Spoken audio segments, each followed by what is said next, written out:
সমস্ত নেক আমল আমি আপনার উম্মতকে দান করলাম, তবু আপনি মাথাটা উঠান। কিন্তু মায়ার নবী, দয়ার নবী মাথা তো তুলেন না।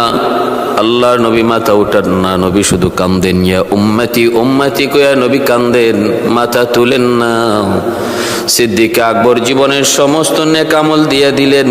আবু বকর সিদ্দিক রাদিয়াল্লাহু তাআলা আনহুর নেক আমল কি পরিমাণ ছিল, কি পরিমাণ ছিল। আম্মা জান আয়েশা সিদ্দিকা রাদিয়াল্লাহু তাআলা আনহা, পূর্ণিমার চাঁদ, এই চাঁদনি রাতে আমার নবীকে নিয়ে ঘরের বাহিরে বসা। ওই অবস্থায় আল্লাহর নবী আম্মাদানকে লক্ষ্য করে বলতেছেন, আয়েশা,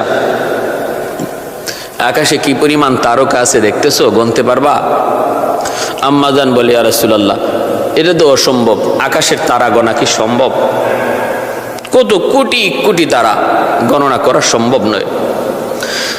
আল্লাহর নবী বলে, আয়েশা জানো, আমার উম্মতের আমার একজন সাহাবী আছে, যার নেক আমল এই আকাশের তারার চেয়েও বেশি, যার নেকির পরিমাণ আকাশের ওই তারকার চেয়েও বেশি।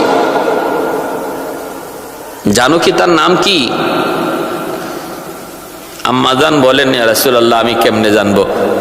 আপনি বলুন, আপনি তো ভালো জানেন। আল্লাহর নবী, রহমতের নবী নাম বলবেন।